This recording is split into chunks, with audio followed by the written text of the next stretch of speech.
It's time for the Ella Johnson Show.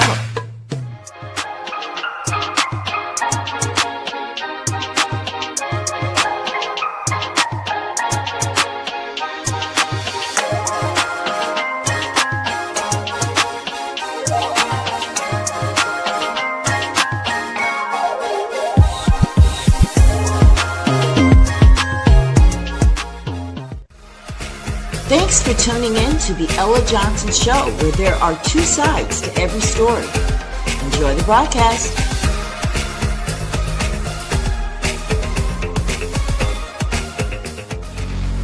Stay tuned.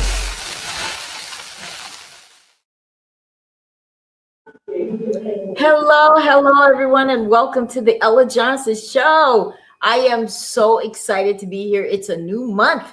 It is Women's History Month here on the Ella Johnson Show. So you know what that means? That means that we're going to have women here telling their stories of survival, their stories of accomplishment, triumph, all of it right here all month long on the Ella Johnson Show. So that's you, and you have a story that you'd like to tell, please hit me up. Don't be shy, okay? So I want to welcome you all to the Ella Johnson Show. If you're watching from Facebook, do me a favor and share the broadcast. I want everybody and their mama to know about Libby. She is here tonight on the Ella Johnson Show, Tubi star, right? So I want you to share the broadcast. If you're watching from YouTube, subscribe. I mean, you're already there. It's only right. Just go ahead and subscribe to my channel. I would appreciate it. If you're watching from LinkedIn or Instagram or wherever you're watching this broadcast, we appreciate you, because you could be doing anything else on this night, but you decided to be here with us on the Ella Johnson Show. Hello, Miss Libby. Hello, Ella. How are you tonight? I'm wonderful. You look so pretty. Thank you very much. Thank you. Listen, I am so excited that you decided to come on the show tonight, tell your story, because, you know, we all are familiar with Tubi TV. We see the movies. We see it advertised all over Facebook, but I've never had the privilege, other than the other night, to have someone that's connected to Tubi TV here on the Ella Johnson Show. So I'm excited. And you're an award-winning Tubi TV star person as well. I know. Awesome. But we want to get into all of that. Listen, if you're watching the broadcast tonight, I want to know where you are from. Put in the comments where you're watching from. And I want you guys to be a part of this conversation. Ask questions. It's okay. Right? Libby doesn't mind. I don't mind at all. Whatever you want, right? I love it. Yeah, because tonight is all about you, Libby. We want to get to know you, what people see on the screen, what they don't see, your mindset, what got you here, what motivated you to get here. So we want to know all the tea tonight on the Ella Johnson Show, right? I'm ready. Let's get into it. So, but here's the thing. I want to make sure that our guests know that tonight, you are just tuning in. Tonight on the Ella Johnson Show, we are kicking off Women's History Month, okay, with a powerhouse. Now, I want you to join me as I sit down with the award-winning Libby Williams. She's right here in my screen with me, sitting on the purple couch. Not really purple couch, but she's here.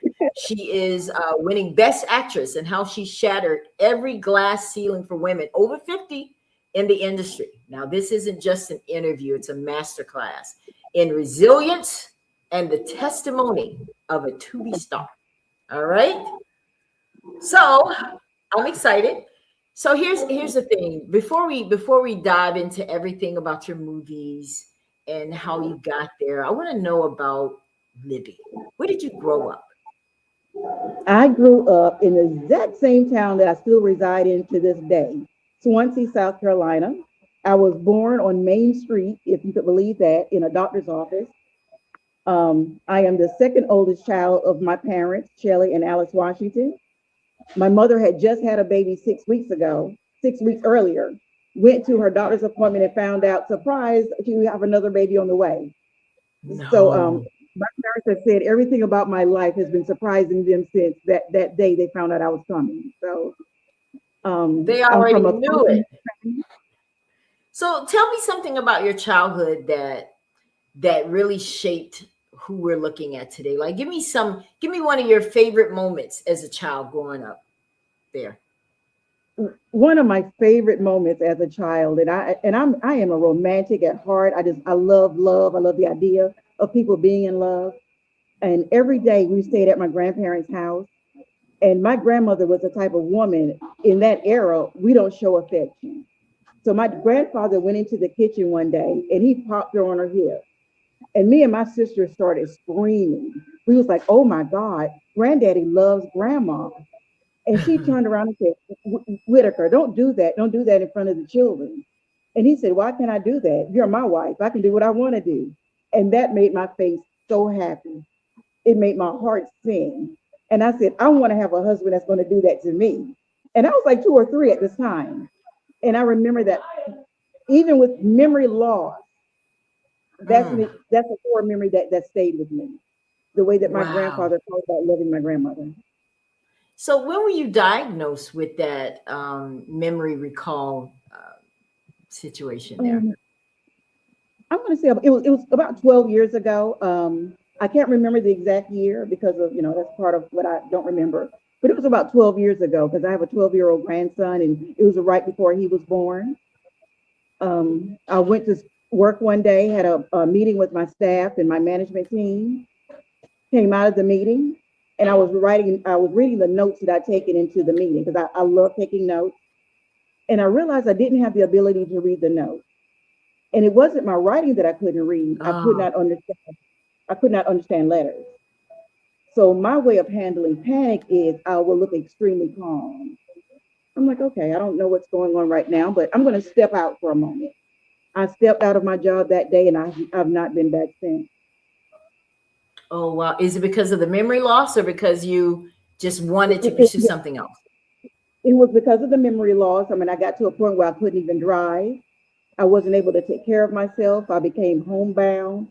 My daughter was in 8th grade going to 9th grade. She literally had to take care of me. She had to take me back and forth to appointments. She became my caretaker. So now that I'm seeing my dad go through memory issues with Alzheimer's and dementia, I'm like, wow, my children went through this with me. So it makes me more compassionate toward my dad and more loving toward my children. So I'm like, I did not realize this is what you guys went through when I was in that place in my life. Oh, wow. Here, I want you to tell me who is this picture right here? Who is that? That is one of the only pictures that I have of myself as a little girl. That picture was sent to me by my cousin, Pearlie Pullman. And when I first saw that picture, I kept saying, is that really me? And she was like, yes, because you used to like to wear dresses every single day. I thought I was just had to be prim and proper around the house. And I'm standing in front of my grandparents' house at the time. So that's one of my favorite pictures. Well, I wanted to bring it to a smile. What would you say to this little girl if you just looking over your life? I want you to give her a message. What would you say to her now, knowing everything that you know? I would say, Libby, all through your life, you're considered an oddity, and that's okay. There is nothing about you that needs to conform. The things that make you odd are going to be the things that people love most about you. You don't know how to love someone unless you love them loudly.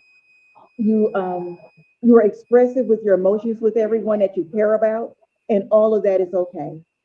Continue to be who you are and don't hide or run from it. Rejoice in that moment. Wow, that is such a cute photo. I saw that. I said, oh yeah, I have to bring that.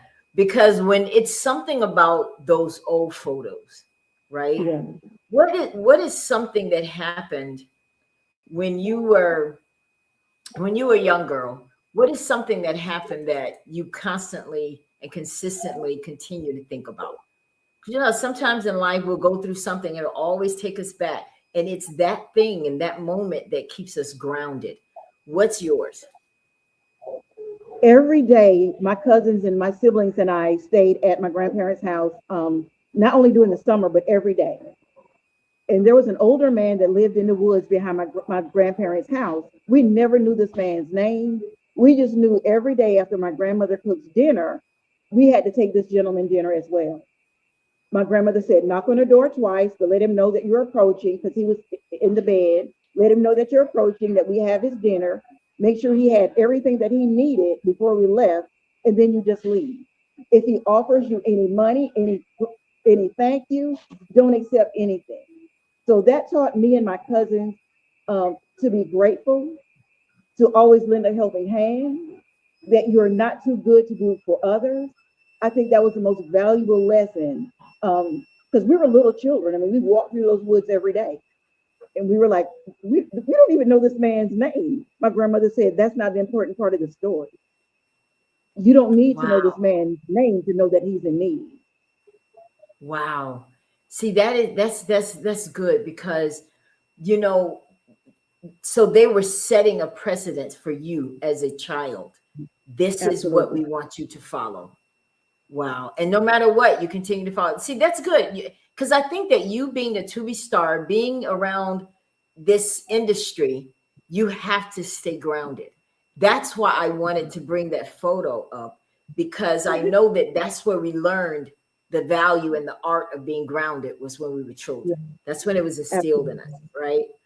So what Yeah. kind of teenager were you? Were you a wild and out teenager, or were you a good girl? There was nothing good about me. I was wilding out. I wanted to be married since I was at least 3 years old. I was always looking for a husband. I saw my mom happily married. I saw my grandparents happily married. And I just thought that's just what you want to do. You just want to be married. So I was boy crazy from the womb. Um, Girl, now you know we can make a whole different show out of that.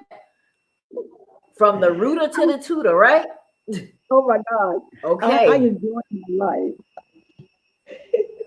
good, good. What were some of the things that, if you looking back as a teenager, what would you do differently, or would you not change anything? Looking back, I don't think I would change anything because I'm so hard headed. I needed every lesson that I learned in order to get me to where I am today. I mean, trust and believe, I had a village telling me, Libby, don't do this. Libby, don't do that. Libby, don't go off and marry the first person that you fall in love with. But Libby had to go run off and do it. I have no regrets about any of it. All of that shaped me to who I am today. Um, it made me know that I need to think with my head sometimes and not just my heart. I need to focus, but I have no regrets at all. None at all. Now, I read that you were very close to your nephew. Tell me about that relationship with is it Jarvis? Yes, it's funny because Jarvis, when I was in the midst of my disability, still pretty much homebound, not going out doing anything, I just started back driving a little bit. Jarvis called me and said, Auntie, I have a show, a fashion show that I'm doing, and I would like you to be in the show. My first reaction was, no way, I can't do it. I'm not at that point where I want to be seen. I want to remain invisible. That's where I want to be at this stage in my life. Jarvis was like, oh, that's all nice and sweet, but you're going to do it anyway. So I call myself want to tell on Jarvis to my children. And I was like, this is what Jarvis wants me to do. I told him I didn't want to do it, just knowing that they were going to take my side. My kids were like, do it anyway. We don't care that you don't want to do it. You got to get out of this bed and do something eventually. Just do it. I did my first show with Jarvis. From that point on, I was being contacted directly for to be in movies, to do different things, to be a brand ambassador. And I was like, I'm not prepared for this. I'm still not in the midst of having my memory back. I'm not able to do this. That was just a hobby for me. Ooh, God said, this will be what I tell you it will be. You can call it a hobby. I'm calling it a testimony. So from that point on, I've been full steam ahead. Thank you to Jarvis Matthews. wow. Jarvis, if you're watching, thank you so much. So he helped Thank you. get your build your see, everybody has to have that kind of person. Everybody needs a Yes, Jarvis in their life, right? absolutely. Now what about your sister? You and your sister were pretty special together. She was your biggest confidant. What's that relationship like?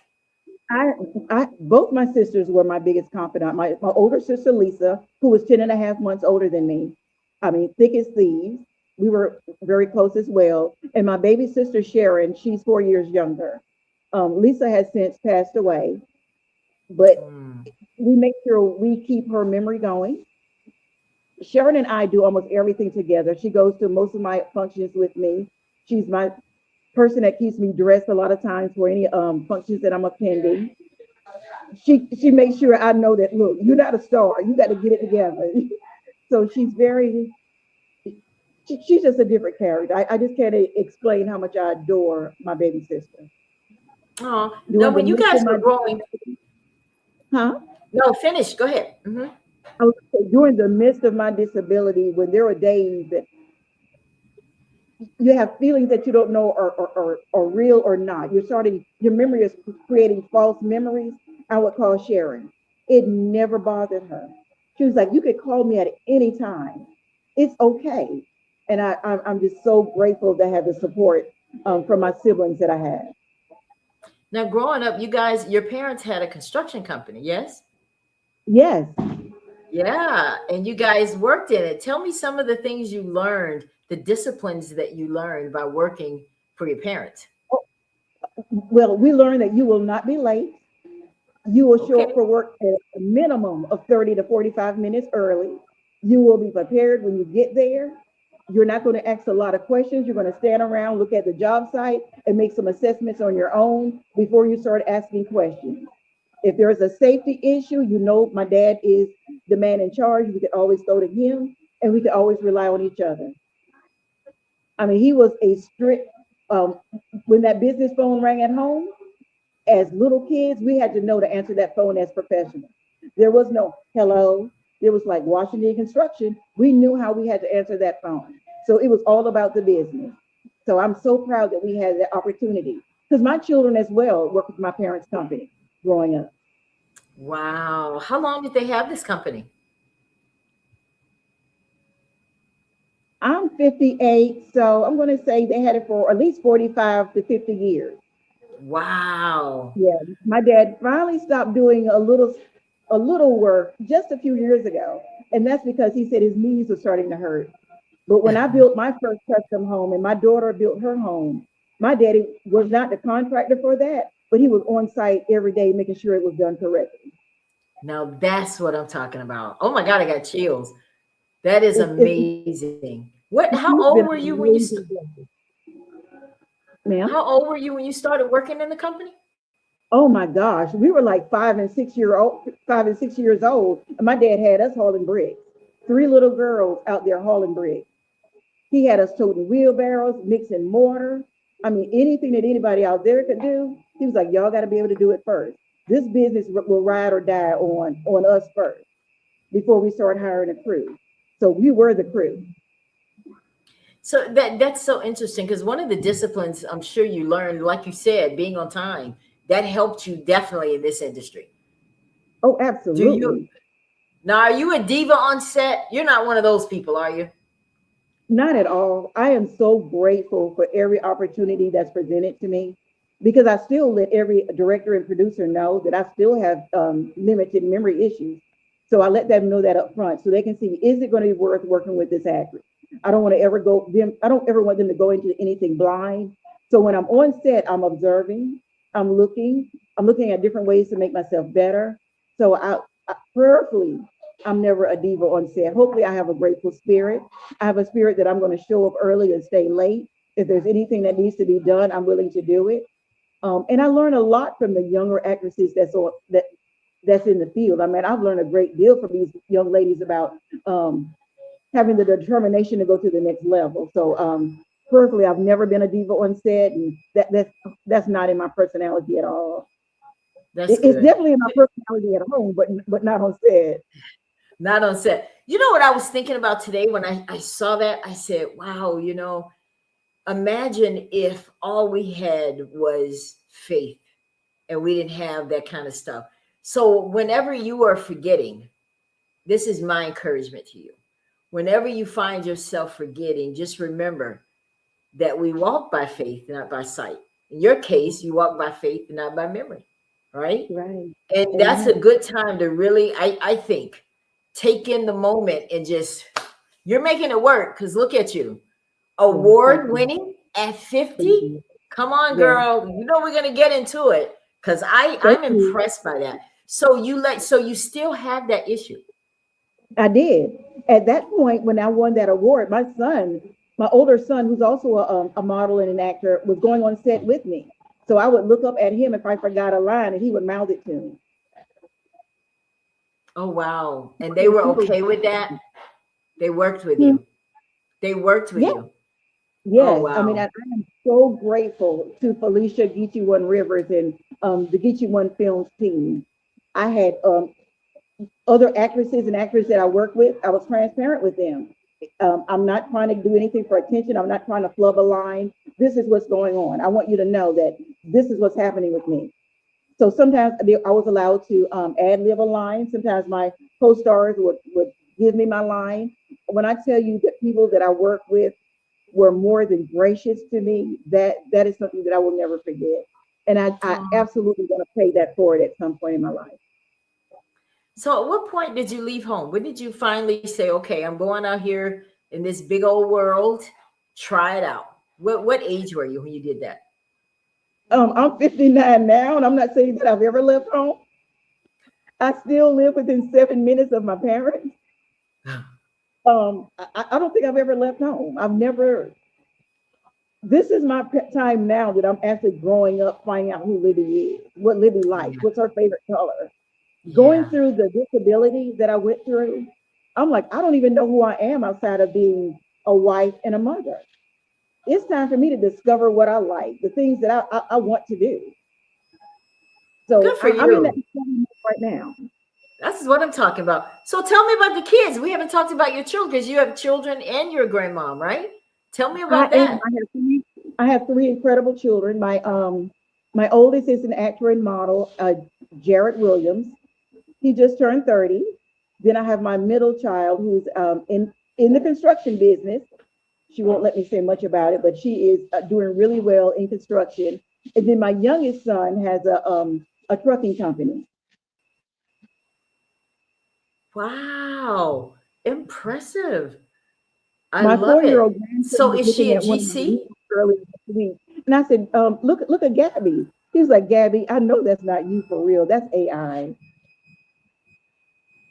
Oh. What? You don't go sit down somewhere. It's me, but I'm like, it's okay. You don't have to know what Gabby does. Wow. Now, your daughter, is she a GC? I'm sorry, Is she a my daughter. GC, your daughter? She's in construction? Is she a GC or she just has a construction company? Oh, she does not have a construction company. She works for a construction company. So no, Oh, she's not okay. a I general thought she was a contractor. GC. Oh no, no, Well, no. maybe She currently GC works. is in her future. Maybe Hmm? GC is in her future. That came from somewhere. I'm just saying. Yeah, she's amazing. I mean, she likes being in a male-dominated industry, just like I was.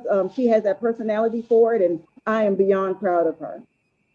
Oh, you should be. What is it that your parents told you? Because there had to be some people along the way. I know we've heard about your nephew, your sister Bond, but who else is it that deposited little nuggets in your life along the way that got you here?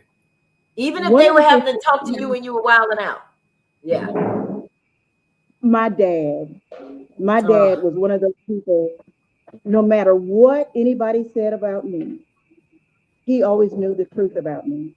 And there were some rumors, and there were some pictures of me with a cigarette and a beer can, and I showed it to my dad intentionally just to see his response.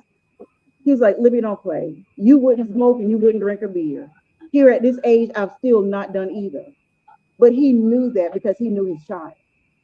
And I'm so grateful for that because my dad was always transparent with us. He's like, I'm not a perfect man, but anything that you hear about me, you're going to hear it from me first.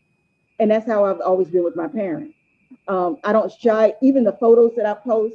Some people say that they can be somewhat provocative. My parents and I don't see it as provocative. We see it as art. I think right. it's Yeah, and I'm grateful that they see it that way. So before I post anything, I'm like, look, mom and dad, in case you hear anything, this is what I post. They're like, we would be surprised if you didn't post something like that. So I'm grateful that I have the parents that I have. They're open-minded, and they teach us to be free-spirited. We don't have to always go by all these constrictions that life has in place for us, and I appreciate that. Wow, amazing. So let me ask you a question. When you're out in this industry, I'm sure you run across women who didn't have your background, meaning they didn't come from a stable home. They weren't taught things and they weren't taught to love and give and be patient. They didn't get this. And I know that you can instantly see it. How do you respond to that when you see it and have to work with it? I have no problems with working with it because people are who they are, and they're not always that way by the circumstances of their own. So even when I was in the midst of my most difficult times, someone gave me grace. So it's all That's about right. giving people grace because at the end of the day, we don't know what someone's background is. We don't know how what form um, the who they are to the today. So I always try to at least give people grace. I try to be as honest as I can be with also showing kindness without being judgmental or pompous. I would like to say I don't have a problem working with anyone as long as they're respectful. I don't like to see anyone talk down to anyone else. That's a situation that I spoke up on before, and I kept thinking, Libby, don't say anything, don't say anything. But the Libby in me had to. I just stepped in and say, as as a former manager, I couldn't go to my job and talk to employees the way that you talk to people. And I would like you to keep that in mind. I'm not judging you. I don't know what other things transpired this day for you, but just keep that in mind. There's a certain way that we have to speak and address each other. And that was it for me. Oh I don't wow. know if you And guys. how was that? How was that It was received? it was not received well at first. Okay. That person came back to me and we had a conversation about it afterwards. I think because I tend to be a quiet observer, it surprises people when I speak up. I think that was the first time I've had to do something like that on set. And at first I kept saying, well, I'm just going to go home. I don't even want to be in this environment anymore. And I said, well, how did that make sense? You're going to go home. You're in a great situation with this company. You're going to go home and risk everything that you've been working for. It's better to just say something. So that's what I did. Oh, I love it. I love it. So you started modeling and acting first. I mean, you Modeling, started modeling. modeling first. You started modeling first. Okay. Tell us about that. How did, because I know Jarvis has you all confident now. You're like ready to tackle the world. How old when you started modeling? Well, I was a hair model first before I even started doing anything. I was a former hair model for Hair by Plush in Columbia, South Carolina, and also Virginia Spigner's Hair Design, which is also in Columbia, South Carolina.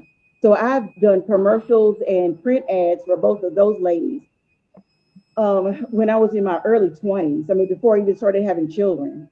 So that's something that I've always done. I stepped away from that when I started saying, well, let me try to have an actual job. And that's when Jarvis came to me in the midst of my when I was doing my disability. But I was always doing something. People would come up to me and said, "There's something different about you. Can we do pictures or can we do test photos?" And I would talk to my parents, and I'm like, "I'm not sure." The idea of being a model is great, but I didn't understand the lines and all those things that were so important. I've learned a lot of that since then, but people were always encouraging my parents to get me in modeling. But it's funny, it was after I gained over 100 pounds that I actually got into real modeling with the body positivity. See, now that's what I want to talk about because I read that. You okay? I want y'all to understand that if you're just tuning into the Ella Johnson show, we're talking with Libby. She's a Tubi TV star. Now she did something that was phenomenal. That's why we started this month off with her, because you had put on 100 pounds, right? Yes, And that's when you started modeling. I did. Yeah. Now, what did you get when you're out there presenting yourself this way? What kind of feedback did you get? Most of the feedback was positive. And I'm one of those people, if the feedback is not positive, that's okay. My art is not for everyone. Everyone is not going to appreciate it. And I don't have a problem That's with right. that. I don't see it That's as right. a personal attack against me. I just say that you just don't have the taste, to appreciate good art. So when I was 52, I was published in lingerie at one of my heaviest weights, and I was What? very proud of that photo. I So I was love in it. pink, yeah, I was in pink lingerie, and I was showing it to my children. I was showing it to everybody, and I'm like, this is what I was able to do after the 100 pounds, after the disability, after the memory loss, after feeling like the workplace didn't want or need me anymore. I can still feel proud of what I accomplished. Because when I say I was on bed rest, I wasn't working out. I was barely moving. So to say that I was proud of that moment in time. So when I first started out with the body positivity modeling, I was swimwear and lingerie at my heaviest That weight. is amazing. Listen, guys, I want to show you, Libby. I went through a lot of your photos, and I'm telling you, by far, this was my favorite right here. Oh my gosh. I You're gonna make me love cry. this photo. Thank you so much. That is That's one of my beautiful. favorites. When you see this, what does this say to you when you see this photo? That's my son, the oldest. There was a model call, and I was trying to get him to do the model call where they're looking for male models to be featured in a an art show. When I submitted him, the photographer called me and said, "Well, how would you feel about you both taking a photo together?" And I said, "Okay, I'll take a few with him, but he's the subject of this." And so it was supposed to look like I was actually wearing a tube top. He was not wearing a shirt, and it's to show the mother and son closely. When he was a little boy, he would come walk up to me when I was sitting down and lean his head on me like that. That was his way of saying, "Mommy, I need something from you right now. Mommy, I love you right now. Mommy, I got something going on that I can't explain." And that's what he would do to me. So in that photo shoot, the photographer said, "What is a pose that you would like to do with your mom?" He immediately went into that pose. He said, "Mom, step Oh, behind me." And he's 6'5", so he's tall enough to do that. And the minute he did that, I'm like, oh my God, it took me back to him being 4 or 5 years old again. aw, I love it. That was Thank when you I so saw much. that. I said, "Yeah, yeah, that photo just spoke." And I'll be honest with you, I didn't realize that was your son when I Yes, grabbed that. yes, I didn't know that is that. my oldest son. I am Wow. so How proud of was that being him. able to work with him in that capacity, like doing work together? That's how you did with your parents. It's yes, it's amazing working with Jared. Jared is the most creative soul I've ever met. We were in one of Felicia's movies together. Don't ask me the name of the movie right now because, of course, I don't remember. Jared was an extra in one of the movies. So by him being on set with me, Felicia from PC1 was like, "Well, why are you here? Could I get you to be an extra?" He's like, "Sure, why not?" Um, and as far as us being modeling together, I can't think of anybody that I could bounce ideas off as well as him because we both are somewhat eccentric. We have an unusual way of presenting ourselves to the world. Um, I love my other two children, but they see P and Jared as complete oddities, and that's okay with us. Jared and I went out to breakfast about 2 weeks ago. Jared is wearing this cow colored fur coat. And I'm like, look at my baby. I can do this with you. I can do life with you. I mean, he is just Aw. such he's my mirror. He is absolutely my mirror. So they're like your biggest cheerleaders, then, it sounds like. I'm sorry, I didn't hear you. They're your biggest cheerleaders, it sounds like. Oh my God. Well, and my parents as well. Even after I do this interview tonight, I normally go in and check in with my parents. The first thing my dad asked me after everything, "Baby, did you win? Baby, did you win?" Even if it's not that Aw. kind of situation, I'm like, "Well, Daddy, it's not that kind of situation." Well, oh, they must have cheated if you didn't win. So even now that he's Aw. going through his memory issues, he will still always ask me, "Baby, did you win?" And that's one of my that reminds me that he is always going to be one of my biggest cheerleaders. I My love mom it. too, but my mom doesn't baby it up as much as my dad does. Would you say they were kind of strict though when you were growing up? Just a little? They were strict about us going out. I remember our senior year, my sister and I started first grade together and we graduated high school together. So everywhere we went together. And my dad was actually taking us to parties. He was taking us to school dances. So my dad was the cool dad. Everybody was like, oh, here's your daddy out there to pick y'all up. And that wasn't a big deal to us. And that's just the way it was. We wasn't riding around with a bunch of friends. We knew what time our daddy was going to show up. And we had to be, out there for him. So they were very strict about us not spending the night with people, not going out. They had to meet anybody that was going to come to the house. He had to know who the family was. Okay. Yeah, they were Yeah. pretty strict. I Old didn't school. do schools, but they were pretty strict. Old school. I love it. So Oh let's move yeah. into your acting. Okay. What was that moment for you that you're like, okay, I think I want to try this now? I mean, you've done the hair modeling. Now you're really feeling yourself. You're like, you know what? I'm doing it all. I'm not leaving any stones unturned. I'm handling business. When was that moment when you decided you wanted to act now? Someone actually contacted me about doing my first movie with Grammy and Gail Jones. It was Code 205, the movie. I had not acted before. I remember the first night, even doing the going over the script with the team, I was terrible, and I just knew they were going to cut me, and they didn't. They asked me, "Okay, are you ready to come back next week?" And I was like, "Are you serious?" I'm terrible. But I love feedback. I strive off feedback. So I was like, "What feedback can you give me to make me more comfortable, to make me seem more realistic?" They continued to give me feedback. And from Code 205, I've continued to work as an actress ever since then. I think I've filmed about 20 or more movies at this point. Oh wow. Really? That is amazing. I want to talk about the one that won you an award. She's an award-winning best actress. And I have some snapshots. Now guys, if you look into the comments, I have put the link in there for you to go out and watch this film. This is the one that Libby got an award for. This is, tell us what this movie is. Oh my gosh. In this movie, I was playing, This is, I think it's The Secret of the Emerald Green and White. I think yes, I've done, yes. okay. And I was playing the house mother, the dean. I love this role. If you see the young lady that's standing there to the back, she's a musician, Shine in the Sky. This was filmed at also at my heavier weight, and in the midst of not remembering my lines. Miss Sky knew my lines, and she would whisper them to me if I needed her to.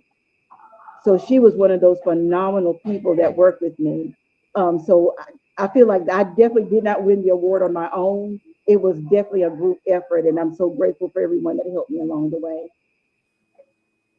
So how did you find out you won an award for this one? Best actress, even. Felicia sent it to me in Messenger, and I kept looking at it, and I was like, "Oh, that's cute. Someone made that for me. That's really cute."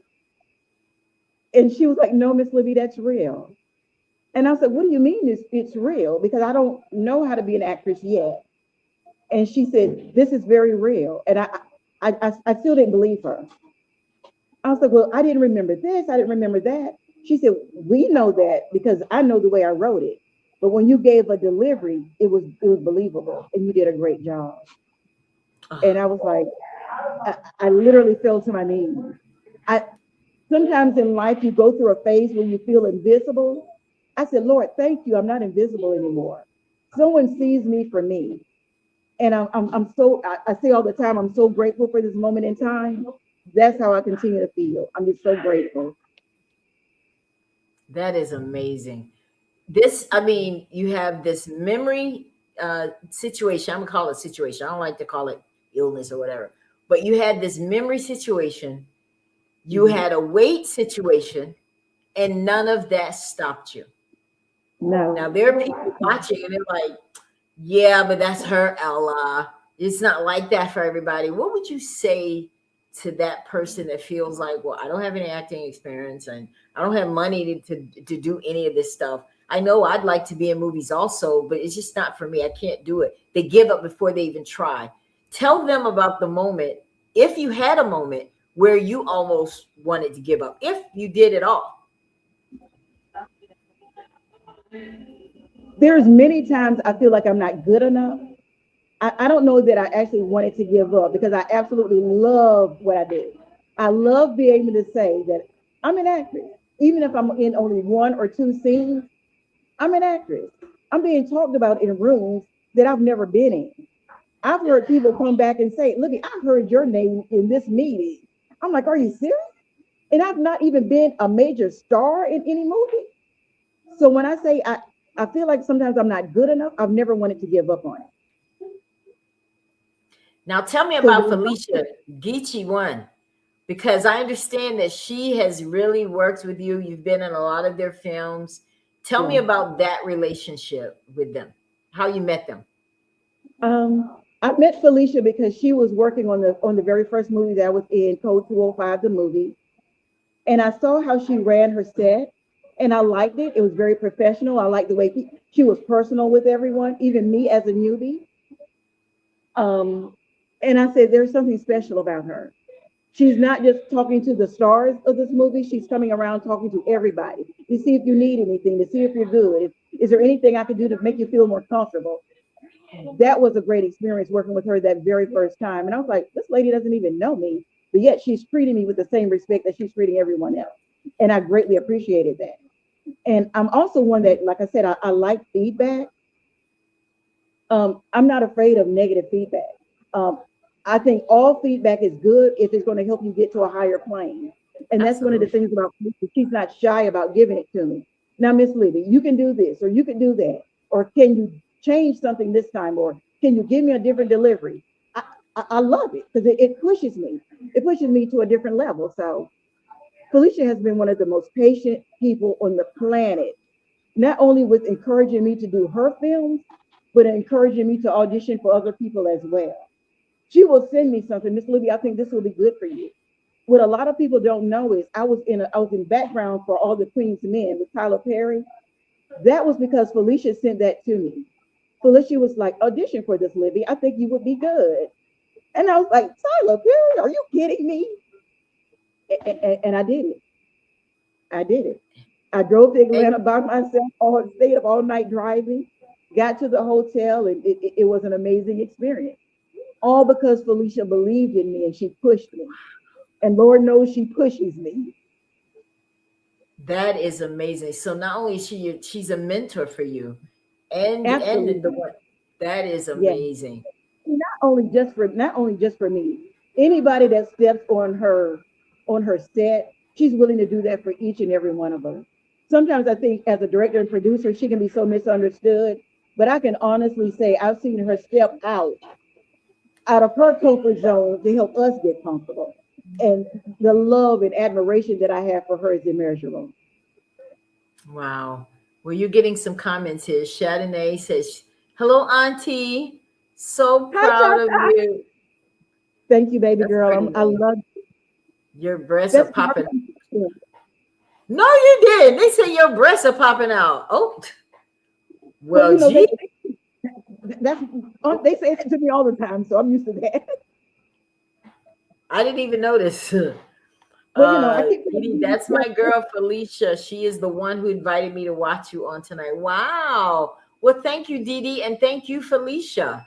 I want to look in this camera and thank you guys. I love it. I love it. We want to bring more of your team and your people onto this broadcast because this is how we spread the word and support each other. We start here doing stuff like this because I want y'all to make sure I put the link in there. You know, and Tubi movies are free. Now, there's going to probably come a day where they're going to start charging. I'm pretty sure that's going to happen one day. So we better get it in now. But I would still watch it even if they charge because this is how we support one another, right? Thank you. So, and Jonathan says she's great to work with. Yeah, I can't wait to meet her. I wish she could have been on here. She is a sweetheart, always putting everyone first before herself. Wow, Felicia.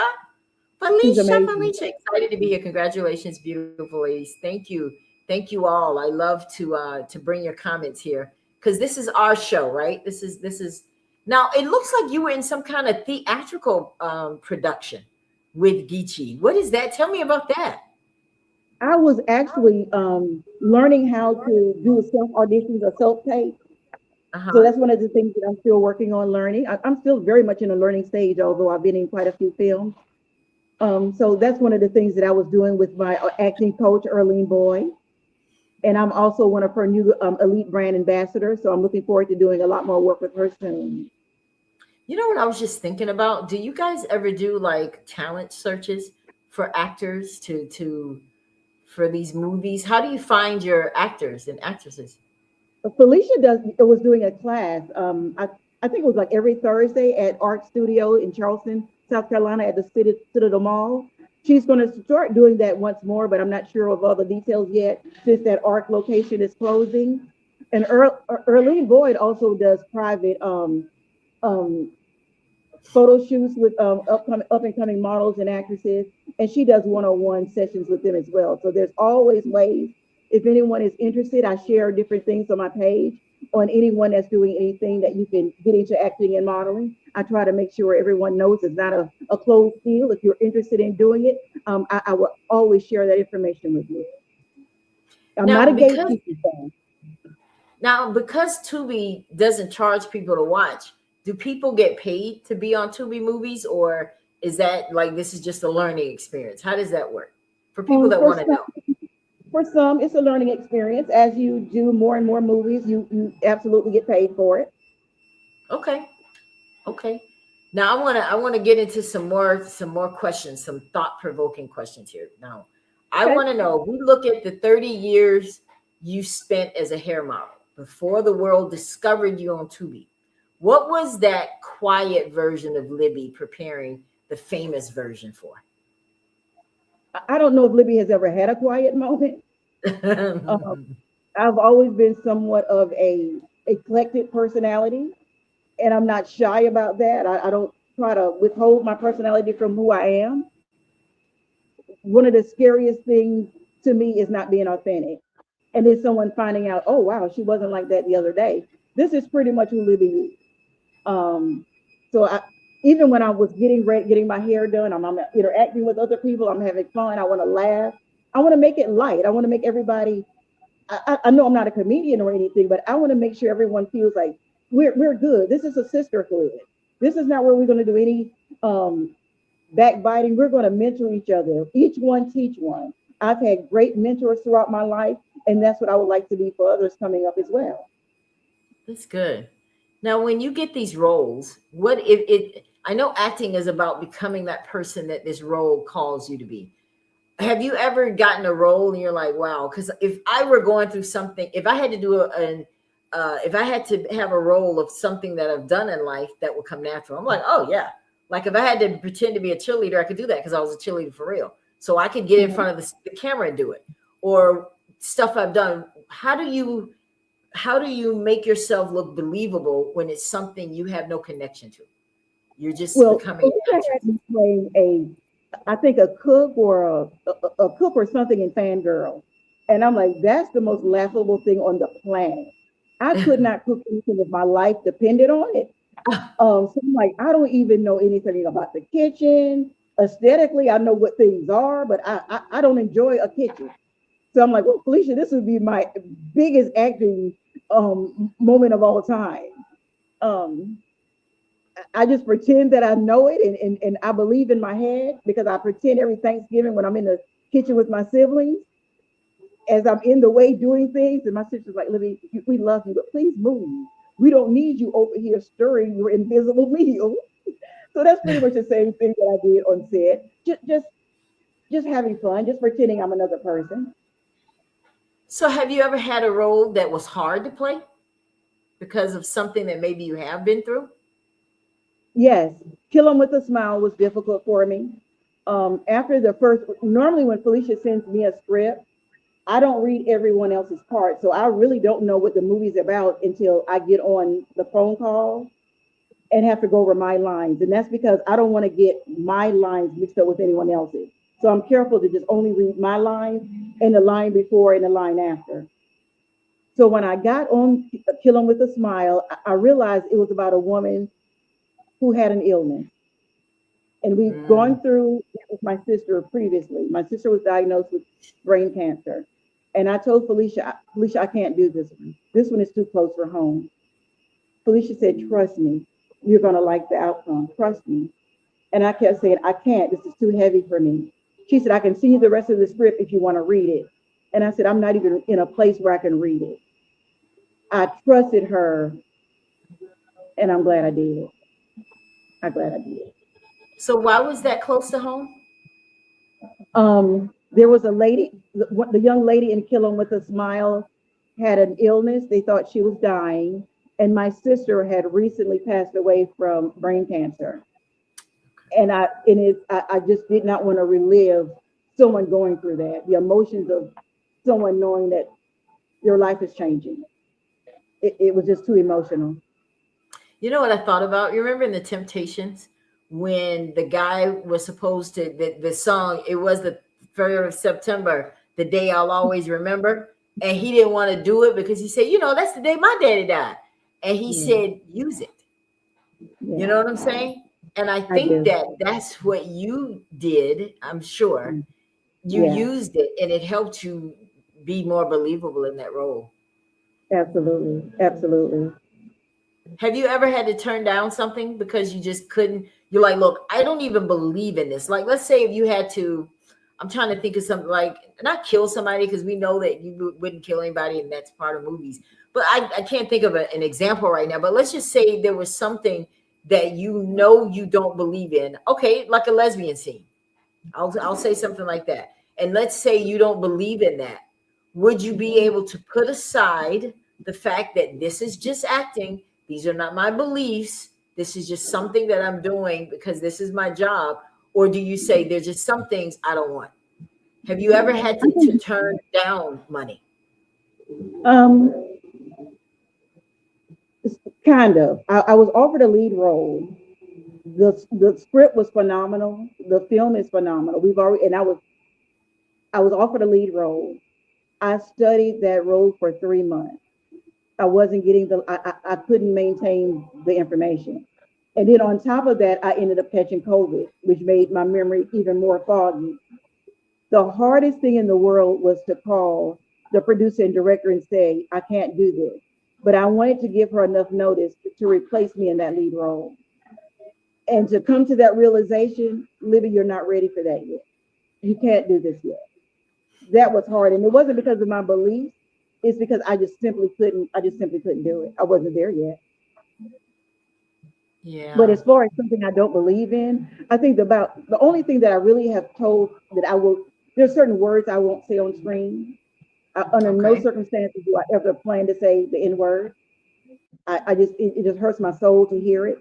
I know that there are in a lot of films that I do. I just, at my age, I don't want to be in a position where I have to say, and I haven't been so far, and I'm grateful for that. I think the blessing is being able to turn it down. I think that's what's good because that's good. Absolutely. I want to talk about this. We were going to get to this, but I'll go ahead and address it. Sneaky Leaks. He talks about that. Heartless Outlaws, Rich Intent. These are some of your latest projects, and you're going to be at the premiere in Charlotte of As We Lay. You are in the now. You know that's one of my favorite songs. I'm not saying I was as we lay in with someone. I'm just saying I like the song. Don't read into it. Tell me about the movie, As We Lay. Oh my God. I can't give out too much about the movie, but it was so much fun doing that film. I was able to film with Benzino from Love and Hip Hop. It was great. I remember him, the guy with no neck. Well, he actually has a great body. I did not realize. I think he's gorgeous. I think he's gorgeous. But he was a pleasure to work with. So I'm playing his ex-wife in the movie. Really? So is this one of your, what's your favorite? I mean, I know you all like them. I know you love them all, but what's your absolute favorite movie that you've ever done? One favorite of mine, and I wish I could redo it because my acting has become a lot better since we filmed Heartless Outlaw. ever since childhood, my cousins and siblings and I would sit down and watch Westerns. And for whatever reason, I wanted to be the brothel person, the lady that owned the brothel. And I was like, I want to be Miss Kitty. And my grandmother was like, Libby, please stop saying that. That's no righteous woman wants to be Miss Kitty. And I was like, yes, I do, Grandma, because I like the way she dresses. I like her style.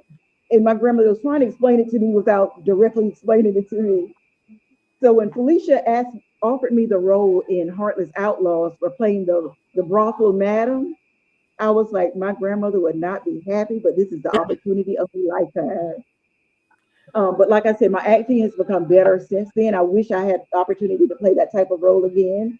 Hopefully it will come. But that's one of my favorite roles, along with Sneaky Link, playing the aunt. I went viral for that one because I had a death scene and I was caught laughing during the death scene. So people started messaging me and was like, what are you laughing about in a death scene? You're supposed to be dead. I said, look, I was happy to be at the pearly gates. Don't question why I was laughing. Wow. I want to bring this up because there may be people that are watching. I want to make sure you guys understand this. Jonathan just cleared that up. Ad revenue is how the filmmakers get paid. Okay.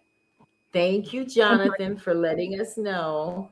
I'm sorry, I didn't hear what was Jonathan's comment. He was just saying that the ad revenue is how the filmmakers get paid. Because remember we were talking about how do you get paid if they don't charge? Yeah, the ads. Yeah, that's how they. And they have tons of movies on there, like all kinds of movies. That's what I like. There's so much variety on Tubi TV. I mean, if you guys haven't had the opportunity to check it out, please go and check out Libby's movies. Just binge them all weekend. Now, is all of your movies on Tubi TV? We have some on Amazon Prime as well, and Maverick Movies. Okay. I think most of mine are on Tubi. Okay. All right. Now, what is something that you would change, if anything, from beginning to now? Would you change anything? The only thing that I would change, and I think about this often, is I had 3 children within 3.5 years. And I was a really strict mom with them because at that time we were doing a lot of traveling. Their father was doing golf tournaments and we were traveling with these 3 little children. So a lot of times I was with them alone. We had an issue with someone stalking us. So I was very strict with the children. If I tell you to move, I need you to move without hesitation. So sometimes I feel like I would slow that down a little bit. I would make sure I would say, well, we're good, we're safe, we're okay. I think that's the only thing. I wouldn't be so strict. And my tone was a lot firm. It was like a drill sergeant. And I felt I was doing it for their safety. I had to do it. Now that I have my 2 grandsons, my tone is not the same. But they say during that time they understand it. But I'm like, they were babies. They were babies. I think that's probably the only thing that I can. But I truly thought at that time I was doing what I needed to keep them safe. Yeah, I hear you. I hear you. You have grandkids now. So I do. They're going to watch your movies one day. What do you want them to remember about grandma that, that you want them to get from all of this? I want them to know that Gabby can do the impossible. Everything that no one thought Gabby could do, she did it anyway. Even when she felt like lying down and not doing it, she got up and did it anyway. I love it. And I would like them to know also that it's okay to rest. It's okay to take time off just for you. It's okay to say the word no and mean it. No is a full sentence. If there's something that you feel like you can't do, I'm sorry, no. And that's okay. You don't have to feel guilty about it. Now, have you ever, a lot of people don't move, Libby, because either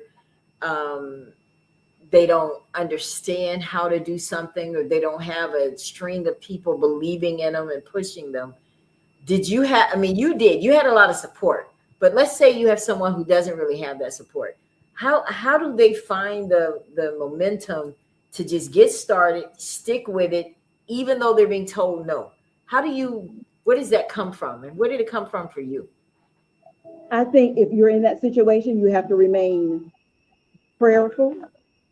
You have to know this gift was put inside of me for a reason. I don't know what that reason was, but God, I'm asking you to order my steps, direct me in this moment.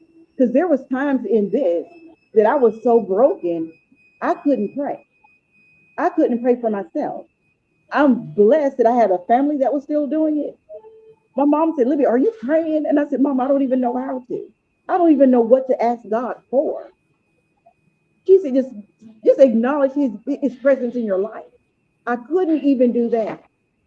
I did not have the will to even say, God, cover me.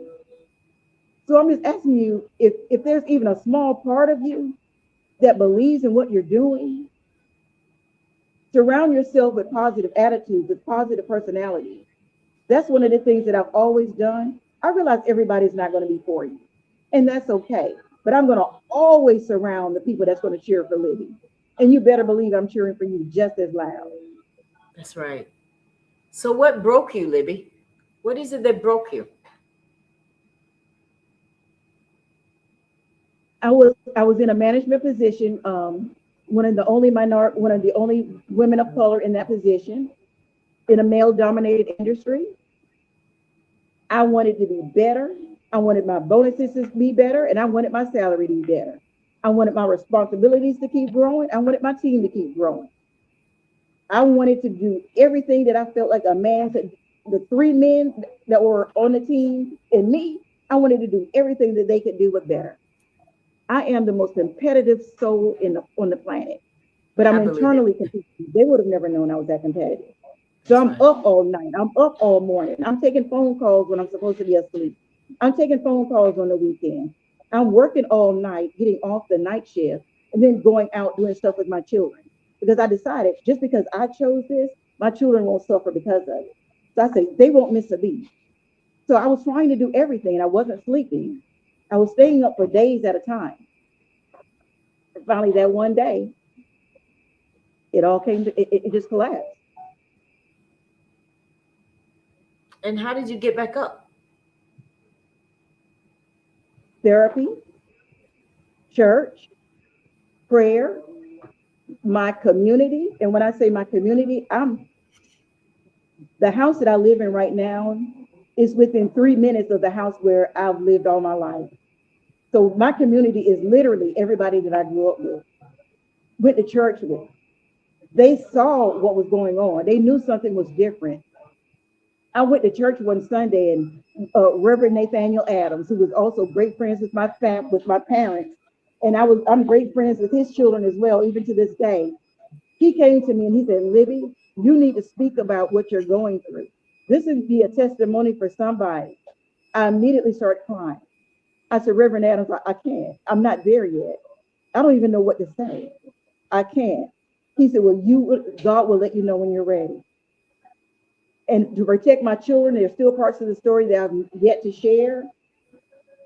But Reverend Adams, he's passed on yet. I always remember what he said to me that Sunday in church. And I knew I had to tell him no at that time, but I know I'm ready now. I'm ready to share my story. There's nothing embarrassing about this. It's not That's right. embarrassing to say that I had an emotional break, and it was derived from sleep deprivation and being trying to be everything to everybody. It's okay, and I sought therapy. I continue to seek therapy, and I continue to do medication. I will probably be on medication the rest of my life, and I'm okay with that. I'm not ashamed to admit that. So does it, when in this industry, because this is obviously an industry I'm not familiar with, do they have like mentors and therapists and people to stay on the scene to make sure that the actors and actresses are okay and that they're in their personal life as well? Because whatever you're doing in your personal life will be reflected on the screen. I mean, do they go that far in making sure Right. that the actors are okay? That part I'm not sure about because all of my therapy was outside of the acting realm. There are people that Okay. I had before I even got into this who I still go to this day. I think if you reach out, there will probably be anybody who can tell you resources. Me myself, having been a manager in a business, I can refer you to resources. But it's funny, when I was in the midst of my storm, I couldn't remember any of those resources. I didn't know any of that. So that's I one of the know, things. right? I know. So So as far as if they do it on set, I'm not sure. I know that's something I have to constantly do for myself. It's not optional. There's been a few times that I felt like, oh, I'm well, I don't have to do this anymore. And my daughter and my sister will immediately depict the change in me. They're like, no, ma'am, we're not doing this. so So I'm grateful. when are you gonna direct your first film? I'm speaking prophecy now. Oh, And what I would it don't know. be? I still have a lot to learn about the industry. I'm still in observation mode when it comes to directing and producing, and I thank Felicia for allowing us the opportunity to do that on her set. I don't see, and I'm not even sure if that's something I want to do. I want to continue to learn and see where that growth takes me. So when are you guys gonna? Are your movies gonna eventually move to Netflix as well? We're not sure. I know Felicia's in talks with some major networks. I will let her make that announcement when it's time. I know she's excited about some new developments, and um, I just I hope she can't doesn't wait. forget. I can't wait for it. I Yeah, I am just hope she doesn't truly forget rooting as for she you continues to guys. grow.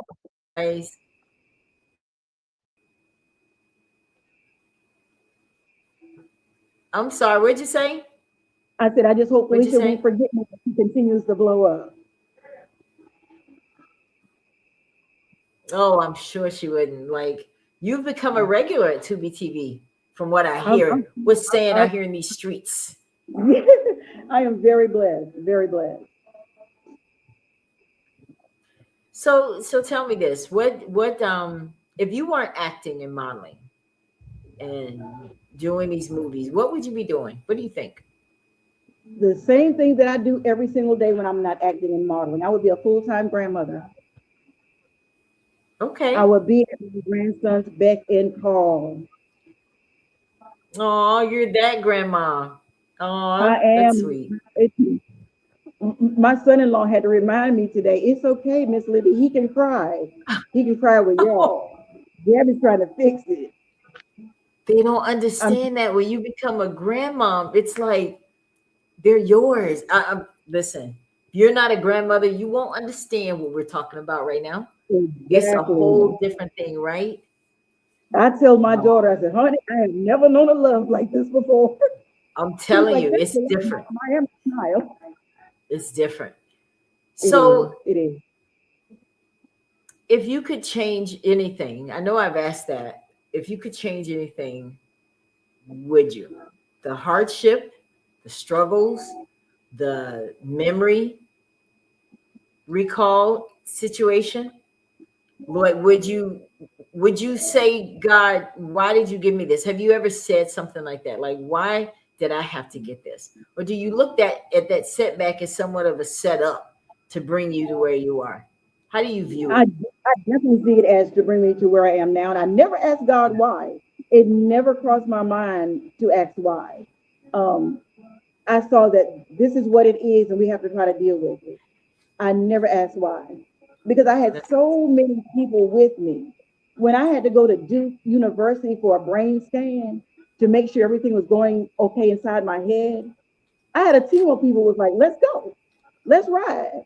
We don't care how early in the morning that several hour drive will be. So I never thought to ask why me. Wow. I have a I just tough continued question to for you. say, okay, I'm ready. I have a tough question for you. Give me something. I want like three things that people watching this broadcast don't know about Libby. I want the exclusive right here on the Ella Johnson Show. Three things that people don't know about you that they will be surprised of. I consider myself a tomboy. Okay. You know, the modeling and the dress up for me is just dress up. I like getting dirty. I like, but then I have that girly side too. But I consider myself a tomboy.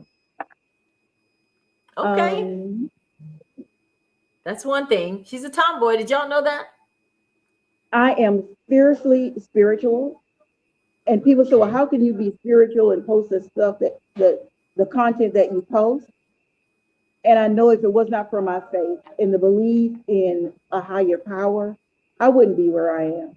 Because when people Amen. keep saying, did you want to get into modeling again and acting? Again, I didn't know to want to get into it. It came from somewhere deeper than me. So I'm very spiritual and I try to give thanks to my higher power every day. One of my love languages, hold my hand and pray with me. That's how you show love to me. I don't need anything material. My parents gave me material things all my life. Um, my children's husband provided material things all my life. So I've never needed material things. I want the things that most men don't think to do. Cover me in prayer, cover me in protection. So I'm a very spiritual being. Oh wow.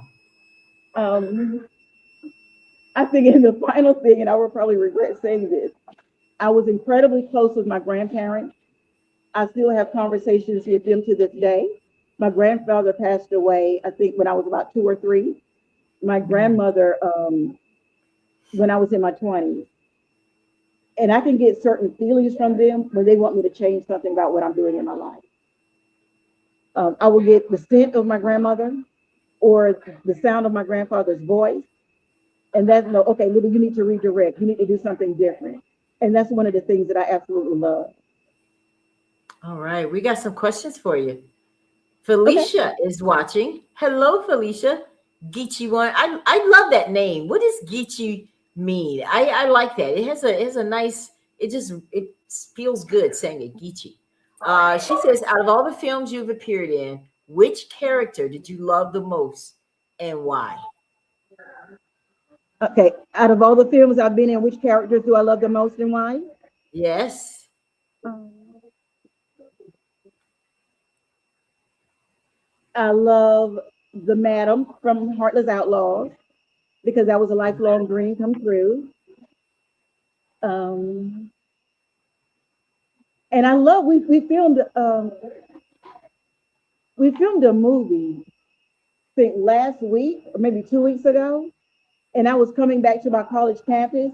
I enjoyed that. It wasn't a real college campus. It was the same Abigail Rivers University that Felicia uses in every movie. And I'm starting to feel like, yes, I'm actually a graduate of Abigail Rivers University. This is my school. So it felt like I was coming home again. So even from that first movie where I won the award, that was the name of the college. So I was going back to the college again 2 weeks ago. So that's one of my favorite moments in time as well. So it gave you some kind of feeling. It must have been. It recaptured a feeling that it made you feel. What was that feeling that it made you feel so good that it was worth remembering? What was that It, feeling? it made me feel like the growth that I've encountered with each one. I'm like, I started here when the university was at this state, and now I'm coming back as a seasoned alum, taking pictures of my adult niece that's graduating from the same college where I attended. It is you start to believe that it's real. These are my nieces, and this is really part of my life. And I love that. I love that Felicia kept that storyline going of Abigail Rivers University. Wow. Well, listen, I do have a surprise. I have, one thing I love to do is I like to make, my show because it is about you. And I have some people that are gonna come here tonight and surprise you, but they're not there yet. Right? They're not there just yet. I think When you're trying to surprise it always yeah, hits I'm something. ready for the surprise. So Geechee is a lineage, a culture, the Gullah Geechee people. Oh, Yeah. okay. Nice. Tell me more. What were they like? What were the Gullah Geechee people like? From what I'm understanding, it's a language that's also spoken of different languages that were combined when the slaves were brought over from Africa. Um, and they were brought here, and they were combining different languages to come up with their own language. Nice. So I wish I you could like hear it. I don't know if you've ever heard anyone speak the language, but I would love to hear that. for a Wow. while, people started trying to get out of it. They thought it was something that they wanted to eradicate. But I'm so glad that younger people are still saying this is our heritage. We want to reserve this. It's nothing to be embarrassed about because it's not using proper English. It's not using it, like there's different slang terms that you use, and I absolutely love it. But if you're not used to it, it may take you some use to hearing it, just like it would any other accent or dialect. But I absolutely love it, and I think it's beautiful. And when I take my children to hear it, so you can know, this is part of our history. This I is love it. okay. And, I just think it's important I'm for it to definitely gonna continue. look it up. I'm 1000% gonna look it up. I love it. There's even videos on YouTube of people speaking it. Please listen to one and let me know later what you thought about it. Oh, for sure. I have another question. Does Okay. she like the celebrity lifestyle? They're asking, do you like the celebrity lifestyle? What is that I like wouldn't know. when I people, haven't experienced any celebrity lifestyle yet. so when you go out, people don't recognize you? Well, they do. First of all, I was the brand ambassador for a Southern Skins line. So they recognized me from that. And then when I started talking, they were like, oh my God, I think I saw you on TV. Are you so and so? And I'm like, yeah, that's me. And my mother was like, Libby, that's so funny that people actually know who you are. But it was one day that I was out and someone like was said, oh my gosh, I think I know you. And I said, yeah, that's me. They said, are you Shelly Washington's daughter? And I had to laugh. So it wasn't me they recognized. It was the fact that they thought I looked like my dad. So I'm like, if that didn't humble you really quickly. Nice. Well, my guests are here for you. Are you ready? I'm Yes. going to bring them to the stage. First, we have Karen Edwards. She is here. Welcome to the Ella Johnson Show, Miss Karen.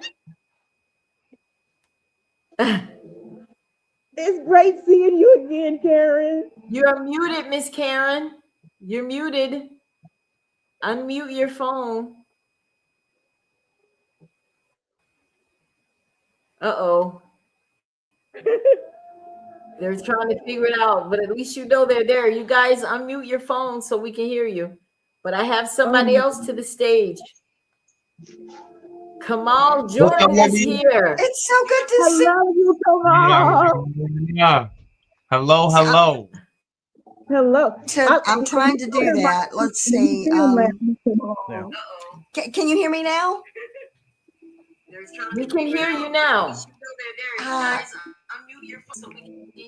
I'm trying. It's not It's on okay, this one. love. I'm trying. It's okay. Oh. I'm trying.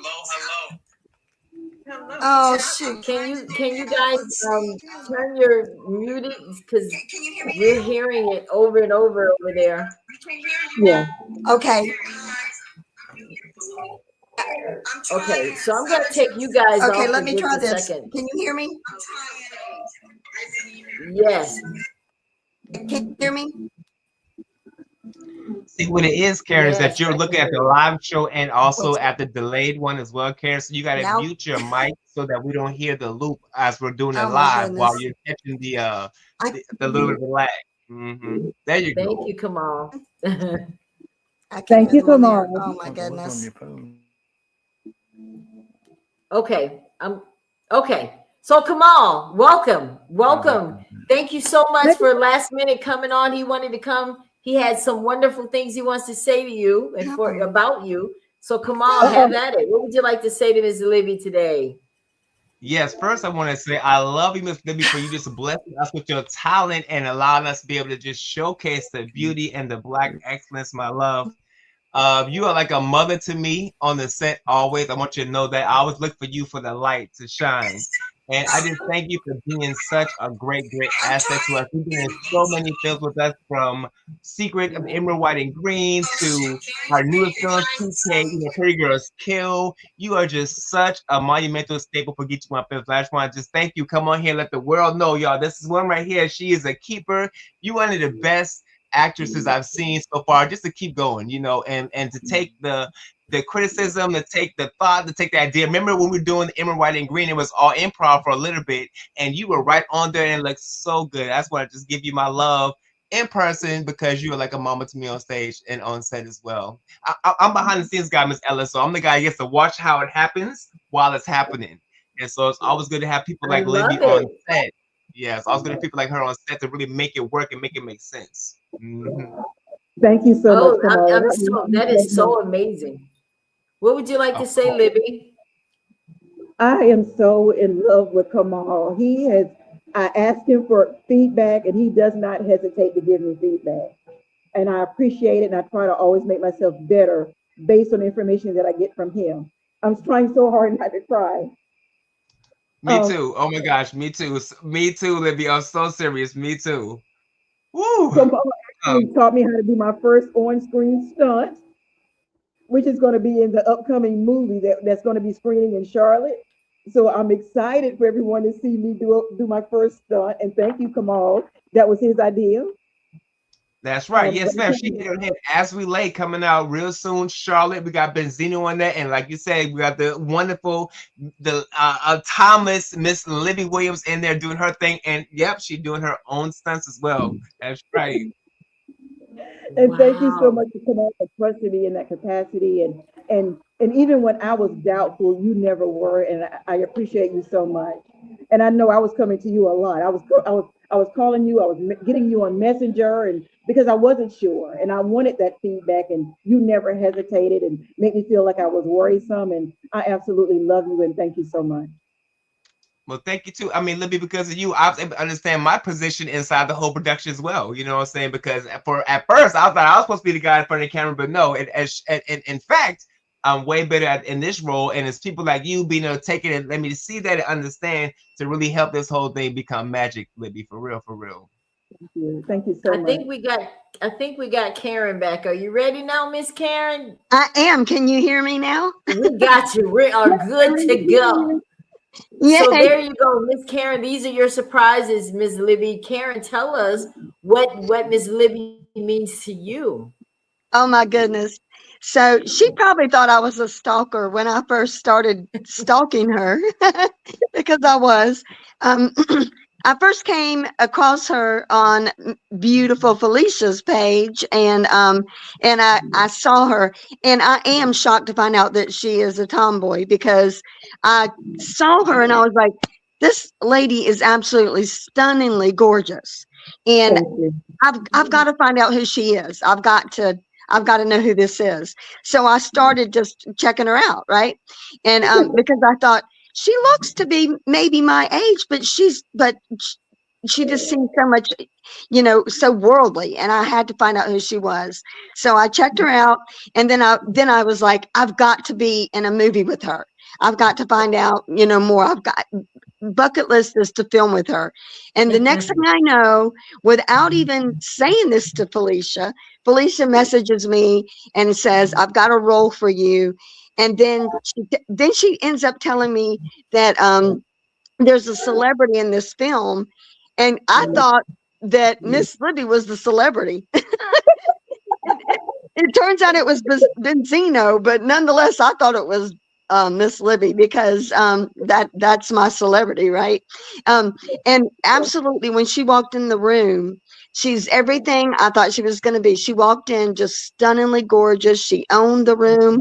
She's classy. She's everything. And on top of it, the personality to go with it. And just gorgeous inside and out. And we had so much in common. We're both grandmas, and we're spiritual, everything.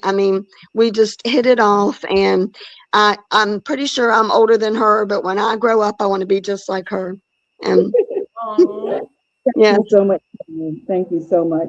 The most meaningful thing in the world was the behind the scenes conversation that we had on set. At that point, I was into the newness of my dad's diagnosis, and I had not told a lot of people at that point. I don't know how I felt so comfortable with us sharing that conversation. And to this day, I'm grateful for the information that you gave me. You and Sheikha, with that behind the scenes conversation, was life-saving. I don't share a lot. I thank God for you being in that moment. Thank you so much, Karen. And I absolutely love you, beautiful lady. Oh, thank you. I feel the same. That conversation meant so much to me. My mom had just passed, and I'm pretty sure she had just passed, right? She was either very sick. I'm trying to remember the date, but I think she had just passed when we filmed. And yes, we had a lot in common. I'm taking care of my dad right now. And yes, that meant so much to Bless me your as well. heart. Thank you. Yeah. Thank you. That meant so much to me as well. Thank you so much. You're an Aw. absolute angel, and I'll pray that God continues to bless you. Thank you. You also. Thank you so much. See, guys, this is one of the reasons that we like to bring people on and do stuff like this, because I have a segment on the Ella Johnson Show, and it's titled Hero from DeVille. Now, I'm from Monroeville, Alabama, and we call it DeVille. So I like to recognize people who I think have been a great asset to our community, because I believe that we should always give people their flowers while they can smell them. So that's what this was all about tonight, Libby, because sometimes we don't know how people feel about us. Y'all know how when someone passes away, there's like 500 comments about them. And I guarantee you half of them never said it to them while they were able to hear it. So I think it's important that people tell you, Libby, how amazing you are, not just as a film star, but as a person. The values, the disciplines that your father, your parents taught you, you carried into this. And listen, someone who has a memory recall situation and had to deal with weight and all of that, and she came to this, what are our excuses? Like, really? Yeah. So I'm so proud of you. I am honored. Thank you, Jonathan, because Jonathan is the one that reached out to you guys and said, Jonathan, we got to give her a surprise tonight. Find me some people. And he did. And you guys came on, and I'm so excited about it. Thank you so much. I'm trying to see. It's great working with Libby Williams. Jonathan says, it's so great working with you, Libby. Thank I you just so much. met you tonight, and I'm already like, okay, sign me up for the premiere. I want to come watch the movie. I'm definitely, listen, when As We Lay comes out, because I know it's coming out, you have to come back. Some of you and the characters, come back and let's like kind of go through the movie after it's been premiered. Kind of like I would love that. like an after the movie kind of show. Yeah. Right? Wouldn't that be cool, Kamal? Yes. I'm telling you, I wish I could be there. I know Jonathan is coming. Yes, I would love that. Great. Oh, yeah. So do you guys have anything else y'all want to say? Let me see here. I want to make sure that I got everything covered, because, you know, once you get off, she's truly the best. He's putting messages in our private chat here. He says she's truly the best. We met on set and became family. Oh, that is so. See, Libby, this is what I'm talking about. Like, the reason this is so cool is because you never know who's watching. You never know who's being affected by. And one of the most impressive things that you said to me tonight was when I asked you about how you got from being broken. You said you prayed, you trusted God, you got therapy. You didn't just say one thing. You were not afraid to do the work to get yourself to where you need to be. And I think that's very important for people to know, that it's okay to talk to someone. It's okay to get that therapy, right? And this is the result. That's so right. You're the star of the show tonight. What would you like to say? I want you guys to leave the world with hope tonight, because I want to leave on a good note. I want to start with you, Kamal. Let's give the world some hope tonight before we get out of here. What do you want to say to everybody? You hit it on the head. I love to live in this realm of in spite of, you know, and Libby is one of those people that I could definitely say that that's a true testament to, because in spite of what's going on in life, people telling you can't do it, your health, you know, you keep on pushing and keep on doing it. And it's because of that that people like me continue to do what we do. You know, I started as a DM in the inbox, you know, and now I'm Felicia's assistant, director, stuff like that, you know, and same with Miss Libby, you know, started off just taking a picture. And it was like, you know what, it's way more to that. And she showed up. Libby shows up. That's the next one. They always show up. Don't give up. Keep pushing. Live in spite of, and show up, Libby. And that's what I got from you every day, all day, as well as the love that you give me too. Because let's be real, she be giving me a lot of love when that said me and my twin. That's right. You're my babies. Yeah. All right. Let's give the world some hope, Karen. What would you like to leave tonight? Well, before we go? one of the things that I really learned, it took me a while to understand this and to really listen to this, but to see yourself through God's eyes, not, not through the world's and not even through your own, but how God sees you. And he, he didn't make any mistakes. He made us the way he made us for a reason. And, use ourselves, to represent him. That's what we're here for, to represent him so people can see him through us, and we need to see ourselves through how he made us, through his eyes. And I agree. Man, that's very good. That is, Mhm. that's way more powerful than Miss Karen, right about Yeah, now. and I say, See yourself through the eyes of God, through his lens. I love it. yeah, That's good. That's good. That's good. All right, Miss Superstar. What would you like to say before? Oh, that's right. You are a superstar. Listen, I feel honored to have Hey, you hey. on the Ella Johnson Show. Listen, Women's History Month, I think we got to celebrate ourselves. And I really want this. And you guys may know some people that would be great for this show that can come on here and tell their stories. Find them for me. Send them directly to me. Go to Jonathan, though. Jonathan is doing a lot of this for us. It's Yeah. in tune with Blacktopia.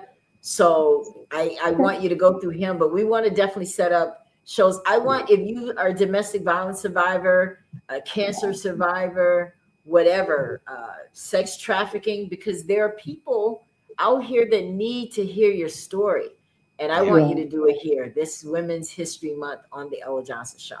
So Miss Libby, I want you to have final words and then we're getting out of here. What would you like to say, love? My final words will always be the gratitude that I have in this moment.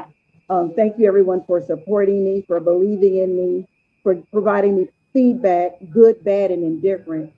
I want to let everybody know that I am a mental health advocate, especially for communities that are underserved. It is okay to seek help. If you don't know where to go, there are toll-free numbers that you can call that can give you a place in your county, in your state, in your local area where you can go for mental health guidance, and it's on a sliding scale, or your services can possibly be free. Also, if you're ever feeling like you're suicidal, I was a volunteer for the suicide hotline for many years. Please know that there is help out there. I think it's pound 988. Always know that there is someone rooting for you. There's someone supporting you. You are not alone. And I think the rest one is about to kick me out.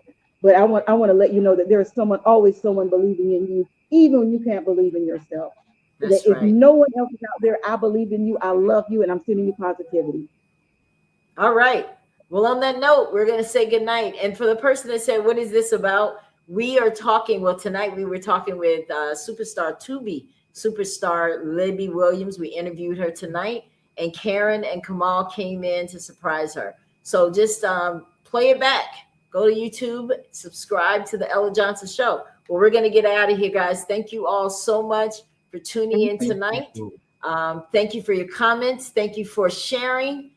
Please share. Please like it. If you like what we're doing on the Ella Johnson Show, then tell everybody you know, right? So that this platform can grow and we can bring more shows like this. All right, guys, have a great evening. Love you, and we'll see you next time. Thank you, Ella. Thank you, Jamal and Karen. You're welcome. Thank you, Elle. Thank you, Libby. Thank you so much for tuning in to the Ella Johnson Show. We'll see you next time. We are supporters of the Ella Johnson Show. We live in South Korea. We have been watching Ella Johnson Show for like a year now. And we love her show. Her show is very inspirational, motivational, and educational.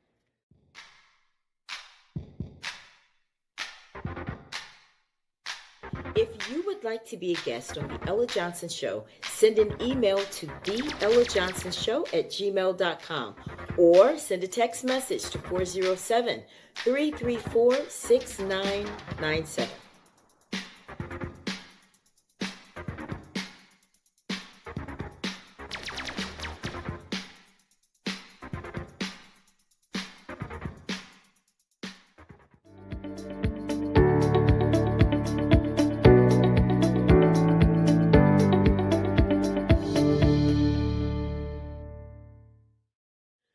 We love love Ella Johnson Show.